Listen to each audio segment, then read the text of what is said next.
Assalamualaikum warahmatullahi wabarakatuh. Perkenalkan, kami dari kelompok 3 dengan guru pembimbing Pak Inton Muksoni SPD yang beranggotakan 6 orang. Saya Andis Diosi sebagai ketua. Saya Dimawan Nirwana sebagai anggota. Saya MC Ramadan sebagai anggota. Saya Rahima Mudasira sebagai anggota. Saya Safira Sausan sebagai anggota. Saya Keza Zara sebagai anggota. Jadi di sini kami akan menjelaskan secara rinci tentang siklus lisogenik, yaitu cara reproduksi virus dan terutama pada bakteri, yaitu bakteriofag. Pertama, saya akan menjelaskan tentang istilah lisogenik dan asal-usulnya. Istilah lisogenik berasal dari katalisis yang berarti pecah dan genik yang berarti pembentukan. Namun, meskipun mengandung katalisis, siklus lisogenik sebenarnya tidak langsung menyebabkan lisis atau pecahnya sel inang, seperti pada siklus lipid. Siklus lisogenik pertama kali dipelajari oleh para ahli mikrobiologi ketika meneliti virus yang menyerang bakteri, yaitu bakteriofag lambda. Virus ini ditemukan memiliki dua cara bereplikasi. Pertama, siklus litik, di mana virus langsung memperbanyak diri dan menghancurkan sel inangnya. Kedua, siklus lisogenik, di mana virus menyisipkan DNA-nya ke dalam DNA bakteri dan tidur di dalamnya selama beberapa waktu tanpa menimbulkan kerusakan. Sedangkan pada siklus lisogenik, virus bersikap pasif. DNA virus hanya berintegrasi dengan DNA bakteri dan ikut bereplikasi ketika bakteri membela diri. Virus tidak langsung menghancurkan sel inang sehingga hubungan antara keduanya bisa berlangsung lama. Selanjutnya, tahap siklus lisogenik. Sekarang mari kita bahas tahap-tahap siklus lisogenik secara berurutan. Pertama, tahap sintesis. Tahap ini dimulai ketika bakteriofag menempel pada dinding sel bakteri dan menyuntikkan DNA-nya pada sel virus, hanya memaksakan bakteri genetiknya, sedangkan bagian tubuh yang seperti virus habit atau ekor tetap berada di luar sel. Pada tahap ini, DNA virus belum aktif mengendalikan sel ini. Kedua, tahap penyisipan DNA bakteriofag pada kromosom bakteri. Setelah DNA virus masuk ke dalam sel, DNA bakteri tersebut menyisipkan dirinya ke dalam DNA bakteri melalui proses yang disebut integrasi. DNA virus yang telah bergabung dengan DNA bakteri disebut profag. Dalam bentuk profag, virus bersifat laten atau tidak aktif, tetapi tetap ada di dalam kromosom bakteri. Tahap ketiga, tahap pembelahan.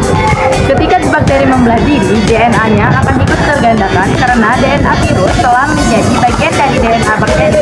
Maka DNA virus juga ikut digandakan dan diwariskan ke sel anak. Dengan cara ini, satu infeksi virus dapat menghasilkan banyak sel bakteri baru yang semuanya mengandung DNA virus. Tahap keempat, bakteri mengandung DNA virus. Setelah integrasi, bakteri ini mengandung DNA virus di dalam kromosomnya. Namun, sel bakteri tetap hidup dan berfungsi normal. Tidak ada kerusakan yang terjadi pada tahap ini. Inilah alasan mengapa siklus lisogenik dapat berlangsung tanpa gejala infeksi yang terlihat. Tahap kelima, tahap ini opsional, yaitu kembali ke siklus litik. Pada kondisi tertentu, misalnya ketika bakteri mengalami stres, kekurangan nutrisi, atau terkena radiasi ultraviolet, DNA virus akan aktif kembali. Profag akan keluar dari kromosom bakteri dan memasuki siklus litik, yaitu proses di mana virus mulai memperbanyak diri dengan cepat dan akhirnya menyebabkan sel bakteri pecah atau lisis untuk melepaskan virus-virus baru. Contoh virus yang mengalami siklus lisogenik. Contoh yang terkenal dari virus yang mengalami siklus lisogenik adalah bakteriofag lambda yang menyerang bakteri E. coli. Virus ini bisa berada dalam keadaan dorman di dalam DNA bakteri selama bertahun-tahun, hingga suatu saat kondisi lingkungan memicu untuk aktif kembali dan masuk ke tahap litik. Manfaat dan dampak biologis. Walaupun terdengar berbahaya, siklus lisogenik ternyata memiliki beberapa dampak biologis yang menarik.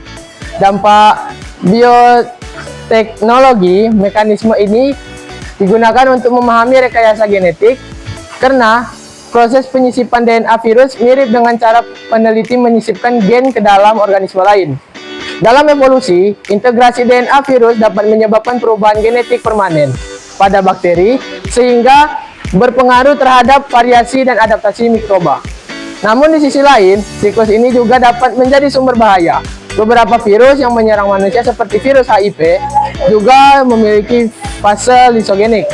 DNA virus HIV dapat bersembunyi di dalam DNA sel inang dan tetap tidak aktif selama bertahun-tahun sebelum menjadi aktif dan menyebabkan penyakit AIDS. Jadi, dapat kita simpulkan bahwa siklus lisogenik adalah strategi reproduksi virus yang bersifat tenang namun efektif. Virus tidak langsung menghancurkan sel inang, melainkan menyisipkan DNA-nya ke dalam DNA bakteri dan ikut bereplikasi setiap kali bakteri itu membelah diri. Siklus ini bisa berlangsung lama dan pada waktu yang tertentu bisa menghancurkan sel inang. Dengan memahami siklus lisogenik, kita dapat mengetahui bagaimana virus beradaptasi, bertahan hidup, dan berperan dalam proses evolusi makhluk hidup. Lisogenik.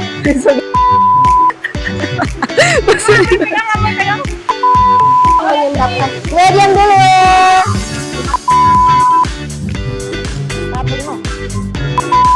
Contoh paling terkenal,